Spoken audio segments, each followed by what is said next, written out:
guys, welcome to my channel. My name is ReadingBear and I hope you are ready for some more stories. And today, we will take a look at some new revenge content. If you enjoyed my content, please don't forget to subscribe to my channel and post some bear emojis in the comment. And now, let's dive right into the stories. First one is titled, "Dock our pay and threaten to fire us?" Enjoy the shutdown. This happened almost 4 years ago, in my last job before going solo. I was already planning on leaving, but this incident quickening my exit, and the severance package didn't hurt either. Back in 2014, I got a job as a customer support agent for a telecommunications company. I have worked in a call center before and I went for this job for 2 reasons. 1, it was customer support, not sales, important for later, and 2, had a flexible working schedule, which I needed at the time, 4 8-hour shifts in a day. In the beginning, everything was fine. The pay was a bit more than the average, OT and holidays were paid and the working environment was good. Then, a year in, everything changed. The telecommunications company decided, for cost-cutting reasons, to outsource both customer support and sales and sold our contracts to a call center company. That brought a tsunami of changes. First, we were moved to another building in the city, much bigger, which hosted only call centers. Second, the 2 departments were merged in one. That meant that a lot of people lost their jobs, between 140 to 160. The merger also meant that the people that were left had 2 jobs to do, customer support and sales. They went for a 3-to-2 rotation. 1 week you do 3 days of CS and 2 days of sales, the next 3 days sales, 2 days CS. The only shift exempted was the night shift, thank God for nights. The third was the pay cuts. That wasn't evident at first, but it was there. They cut our hours from 8 to 6, but because we worked 8 hours, we had 2 hours OT. The commissions from sales also helped at the beginning. And finally, it brought a change of culture in the workplace. Before the merger, we were relaxed and didn't have goals or cutoff times. CS can take a lot of time, especially for changing providers. Now we had monthly sales goals and a minimum and maximum call time. Minimum of 3 minutes, maximum of 10. For a year, things were kind of okay. Then the real problem started. First was the delaying of OT and bonuses payments.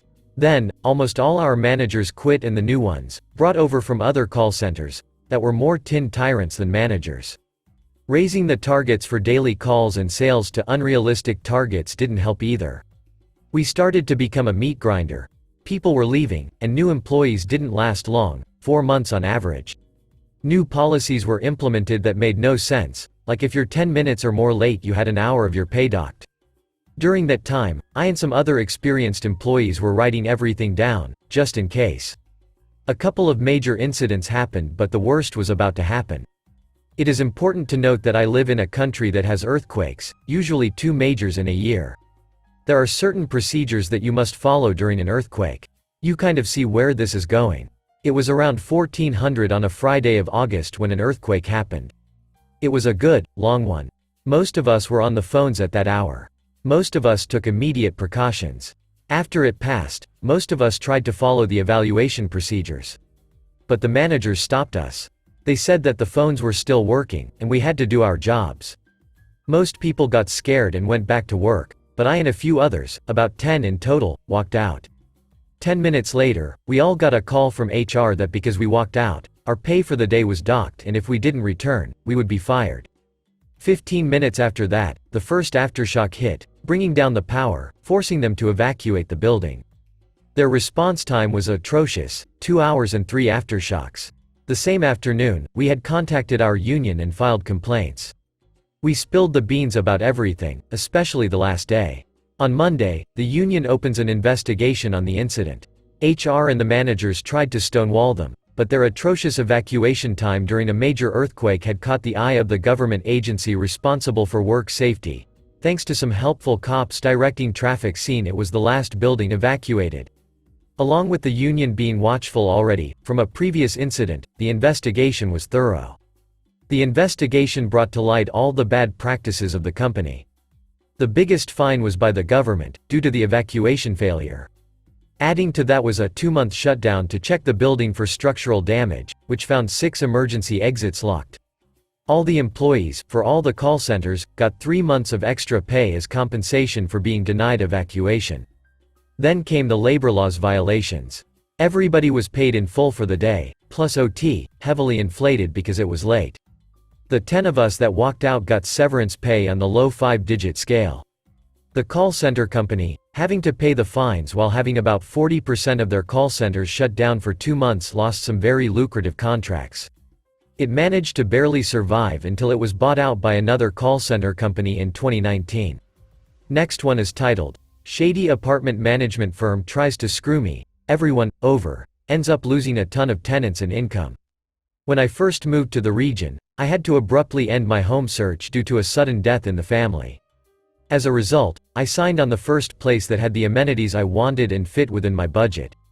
I didn't have time to do any real background checking on the neighborhood or management association, so yeah, my bad.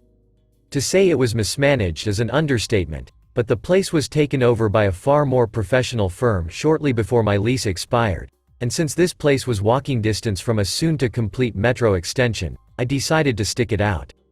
The new firm did a significantly better job, at first, but that didn't last long. Soon, they were underpaying for waste management, so garbage stations became festering piles of loose garbage. Construction made the overflow parking situation infinitely worse.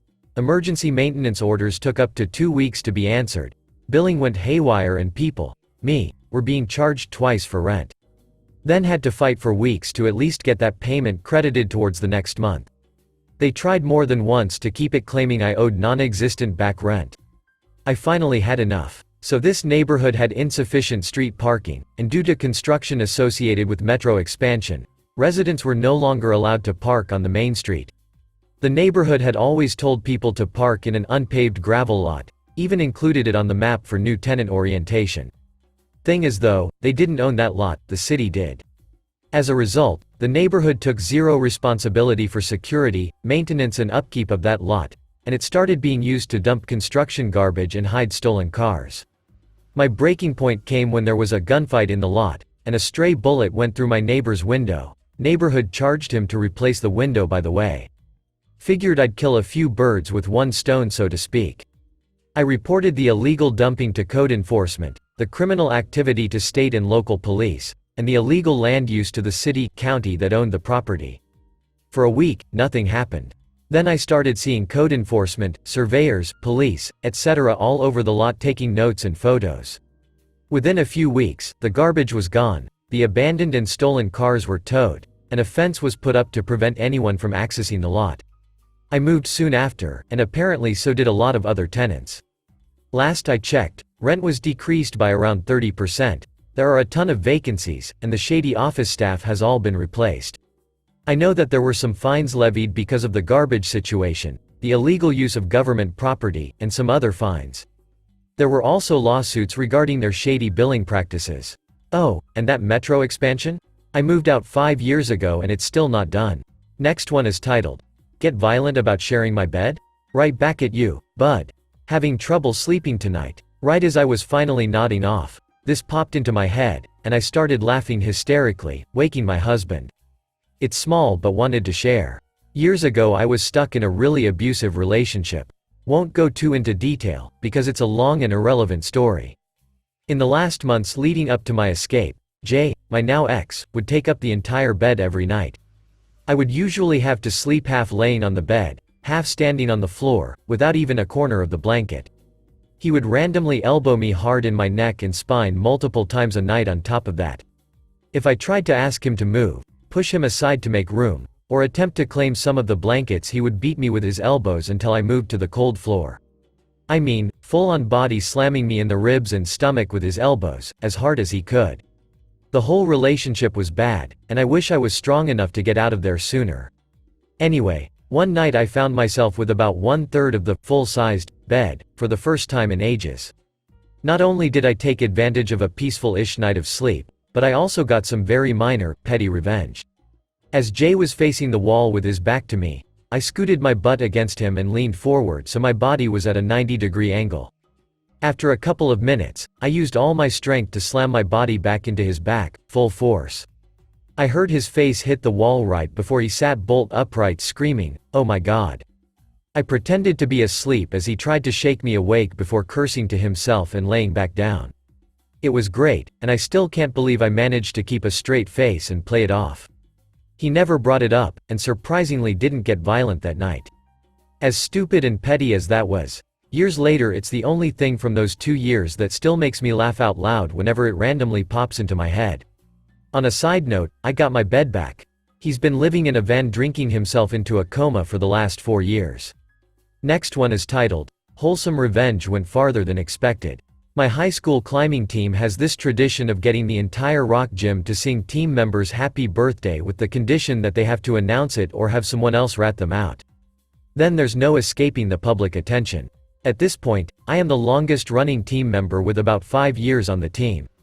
Now, I do love to celebrate my birthday, but I customarily do it with my small friend circle and don't announce it to the world. I am an introvert, so I have managed to not tell anyone what my birthday is, and if someone asked I told them and they would forget by the time it came around. Another detail is for the past several years my mental health was really struggling and had become pretty self-destructive. A couple of years ago my current climbing belay partner joined the team, who also has baking as one of their major hobbies, important later. This person takes it as some sort of personal mission to keep my mental health up. They also find out that I've never had the birthday treatment and that a simple passing day on the year I graduate simply wouldn't do. At this point, I take it as a joke and make it a challenge for them to find my birthday. Well, my belayer found it. Turns out another teammate had it written down from a few months ago. Oops. So my assumptions of staying in the background fail me and my partner get the coach in on it. There's a whole baking segment and a card along with the usual attention, and it's a big event being my last birthday before graduating high school. Honestly, as much as I'm not into mass attention, it was a really great gesture and chilled the depression I would later feel about leaving. Now here's the part where I get my revenge. Because no good deed is left unpunished. The following summer is the one with all the protests and BLM and such. My friend decides to use their baking hobby to run a small bake sale for a local native organization, can't remember the name.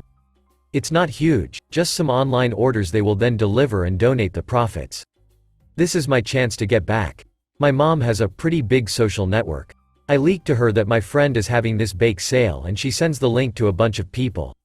I'm expecting just a few more orders to get the bake sale some traction. This is when things got out of control. My mom had more friends than I realized and the bake sale took off. My friend gets a few $100s in orders and spends the next week straight just baking. When they donate, the leader of this organization asks about this large donation. After finding out about the bake sale, they want to meet and do an interview. The interview makes it to a small local news article. Not a big one, but enough for a bakery to take notice and offer my friend a job if they want to enter baking professionally. Their family gets all excited and it's still a running joke between us. So yeah, my friend gave me a birthday, so I accidentally got them a news article. Last one is titled, Dirty Dirty Little Lunch Thief. In the past I have read about dirty little office lunch thieves and have wanted to share mine but had other things going on to post it. This took place when I was still a teen fresh out of university working directly under an engineer. The office I was doing my 4,000 hours in was fairly large, 5 floors of a large office building, a Toronto construction firm. Well, I was lazy and always picked up a lunch from Whole Foods, usually sushi, on my way to work. My floor had its own break room and fridge, and for the first 6 months nothing ever went missing until we got a batch of university office interns in, paid interns. Then wouldn't to know lunches would go missing, and it wasn't just mine. Any lunch in store packaging was gone if there was S name on it or not. Well, after 2 weeks of our lunches just walking away were all getting issued, don't duck with my salmon sashimi. One of the engineers comes up with an idea and asks everyone to throw in a couple of dollars to solve this problem. The following week he sends a text to the store-bought lunch people to meet in the break room before work, and sent a text to everyone in the office to not touch any of the packaged lunches. We meet up and he hands us this little spray bottle to spray the packaging. It was this black light reactive spray. Glows from a black light, but completely undetectable. Lunch rolls around and guess what? Every single packaged lunch is gone. And this guy brings out a black light and starts looking for fingerprints. He found them on the door down the hall to the elevator. Now imagine 5 of the super nerdy engineers you have ever seen going down a hallway with a black light like something from a discount CSI. Well, There is fingerprints everywhere right up to the elevator on the buttons down to the second floor. Down the hallway at this time I figured some of the interns are nicking our lunches. But I was wrong. We followed it right to the head of the sales department's desk. And well, we demand to see his hands, they ducking were glowing like crazy. Not to mention he had touched his face, so there was this glowing mess covering his face. The guy knew he was caught and we made an agreement not to go to HR but to get a picture and pizza for our floor every Friday for 2 months. We stayed extra that day to print out the glowing mess that was his face. We printed at least 100 of them with the caption "Dirty, dirty lunch thief." Those damn things went up everywhere. The bathrooms, all the entryways of the building, every office door and desk in sight. Needless to say, the lunches stopped going missing and I was able to eat my sushi in peace. Edit. I worked there for 2 years after this. The guy never got fired or punished but did get made fun of and received the nickname of the lunch thief. Edit 1. I don't think I was clear. We took a picture of his face under the black light glowing like he just left a Buckeye party and posted the photos all over the office. Edit 2. I'll also like to add I know I was 100% a diversity hire. Asian English as a second language, young and a woman. They have a quota on hiring us minorities and might as well check as many boxes as you can. Thanks for listening.